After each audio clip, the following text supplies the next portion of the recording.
विद्यार्थी मित्रों मारी यूट्यूब चैनल में तमारुं हार्दिक स्वागत है। आज आपणे एसवाय बीकॉम सेम 4 कॉस्टिंग एकाउंटिंग 2 नी अंदर चैप्टर नंबर 1 પડતર અને નાણાકીય હિસાબોની મેળવણીમાં સ્વાધ્યાયના દાખલા નંબર 15 જોઈશું। મિત્રો એની કોમેન્ટ આવી છે એ દાખલાની રકમ આ મુજબ છે। તો એ પ્રમાણે આપણે હરિઓમ ટ્રેડર્સનું પડતર પત્રક અને નાણાકીય હિસાબોનું નફા નુકસાન ખાતાની ફાળવણી પત્રક એમ બે વસ્તુ બનાવવાની છે। બરાબર છે। तो चलो आपणे बनावीए। तो मित्रों आपणे जोई लीए। माल सामान 2 लाखनो छे, एमां अर्ध तैयार माल स्टॉक अहींया आपेलो छे। माल सामानो 10,000, मजूरीनो 6,000 ने कारखानानो 4,000। तो मित्रों ये बाद थशे। बराबर छे। तो माल सामान 2 लाखनो छे, एमांथी अर्ध तैयार मालना 10,000 बाद करीए तो 1,90,000। ए रीते मजूरी दाखलामां आपेली छे 1 लाख, तो अर्ध तैयार मालनी बाद करीए तो 94,000 थाय। 6,000 बाद करी एटले प्राथमिक પડતર आपणी 2,84,000 आवे। हवे दाखलानी अंदर आपणे सूचना नंबर 1 छे कि माल सामान अने मजूरी खरेखर थयेल પડતર प्रमाणे गणाय छे, तो आपणे ई प्रमाणे ज गणी। हवे सूचना नंबर 2 छे कि कारखानाना खर्च પડતરના 10% छे, तो आपणी પડતર 2,84,000 आवी एना 10% एटले 1 मींडું काढी नाखो एटले 28,400 थाय। तो कारखानाना પડતર आपणी 3,12,400 आवी। हवे एमां ऑफिस खर्चा 75,000 उमेरो। हवे 75,000 क्यांथी आवे ए मित्रों तमे जोई लो। पहेला सूचना त्रीजी बराबर वाँचजो, न के आमां खबर पड़े एवुं नथी। वाँच्या वगर तमे एम कहो कि ऑफिसना खर्चा 10% ओछा, तो सीधा तमे 67,500 ना 10% 6,750 बाद करवा मंडी जाओ, एम नथी मित्रों। एमां सूचना जराक दिमाग लगाड़वा जेवुं छे। एमां एम कहे छे कि પડતરના हिसाबोनी सरखामणीमां नाणाकीय हिसाबमां ऑफिसना परोज करता 10% ओछा है, नाणाकीय हिसाब में ओछा है। एटले आपणे ऑफिसना પડતર खर्चा धारवा पड़े। धारो कि 100 रुपया होय तो आप नाणाकीय खर्च 100 रुपया होय बराबर, तो परोक्ष खर्च केटलो थाय 90 थाय। तो 90 परोक्ष खर्च होय तो नाणाकीय हिसाब 100, तो आपणो जे 67,500 छे तो केटलो थाय ई प्रमाणे आपणे हिसाब मांडीए।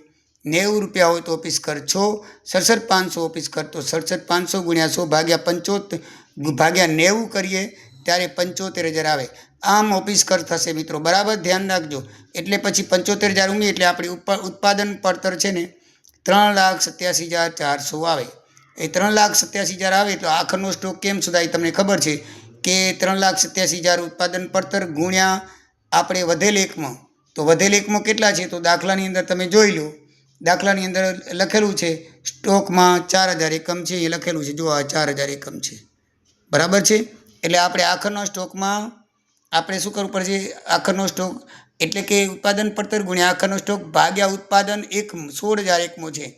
દાખલાની અંદર લખેલું છે કેટલા એકમો છે 16,000, બરાબર ને। તો 16,000 એકમો ઉત્પાદન થાય તો કેટલી આવશે વેચાણ, આખરનો સ્ટોક 96,850 આવશે। ई मित्रों आपणे बाद करी तो 2,90,550 वेचाण પડતર आवे।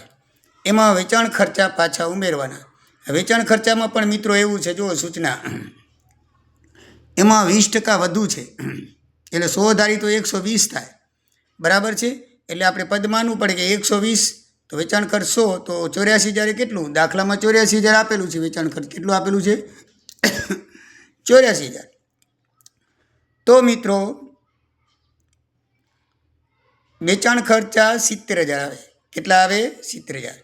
एटले ई 2,90,550 में उमेरी एटले वेचाण પડતર आपणी केटली आवशे 3,60,550 ई आपणी वेचाण પડતર आवशे। हवे एमां वेचाण खर्च उमेर्या केटला 70,000 एटले आवी। हवे वेचाण केटलुं दाखलामां आपेलुं छे 4,80,000 मित्रों। तो 4,80,000 ई बाद करिए तो 4,80,000 में तमे 3,60,550 बाद करो 1,91,450 नफो आपणो जवाब प्रमाणे आवी जाय छे। एटले आखो दाखलो तमारे जोवो होय तो मित्रों आ प्रमाणे दाखलो थाय। आमां एक ज वस्तु तमारे ध्यानमां राखवानी छे, ऑफिस खर्चा अने वेचाण खर्चा ई तमारे 10% ने 20% डायरेक्ट सीधा रकमना लेवाना नथी। बराबर ध्यान राखजो, नहींतर दाखलो थशे नहीं। बराबर छे। हवे आवीए आपणे કેના ઉપર? નફા નુકસાન ફાળવણી ખાતા ઉપર. તો મિત્રો જોઈ લો, આપણે નફો લેશું. પડતર ખાતા મુજબ આપણો નફો 1,19,450 આવ્યો. તો ઓફિસ ખર્ચની વધુ વસૂલાત કેટલી થઈ? બરાબર છે. દાખલામાં આપણે લીધી છે 75,000.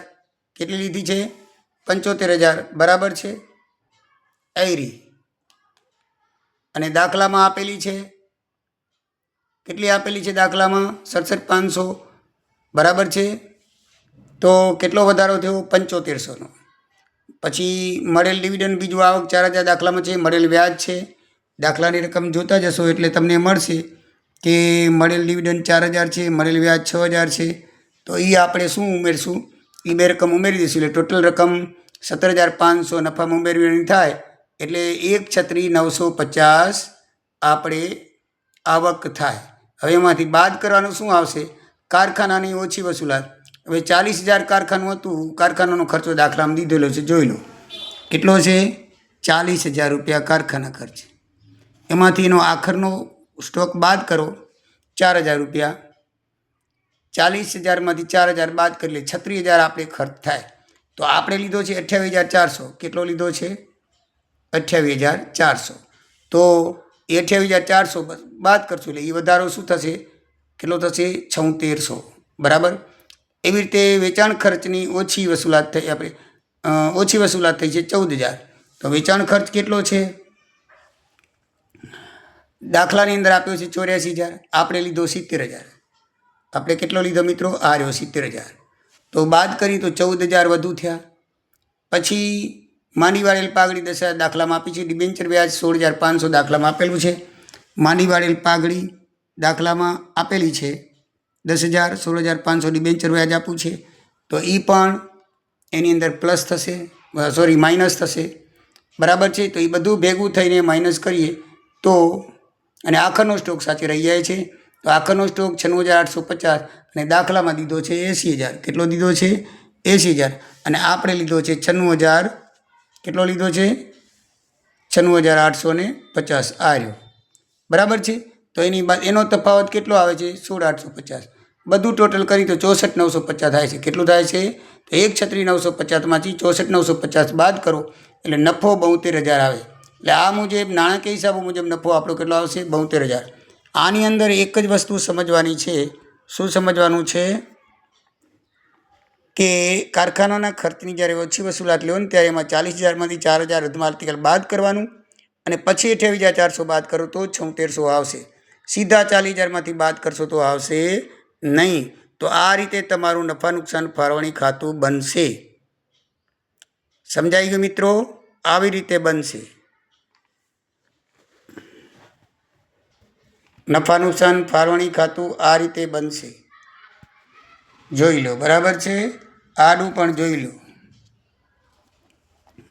આ રીતે નફા નુકસાન ફાળવણી ખાતું બનશે. બરાબર. સમજાઈ ગયું? અને આ બનશે પડતર પત્રક. તો મિત્રો કાંઈ તમને મુશ્કેલી હોય તો કોમેન્ટ કરતા રહેજો. જય સિયારામ, જય દ્વારિકાધીશ. જય સિયારામ, જય દ્વારિકાધીશ. જય સિયારામ, જય દ્વારિકાધીશ.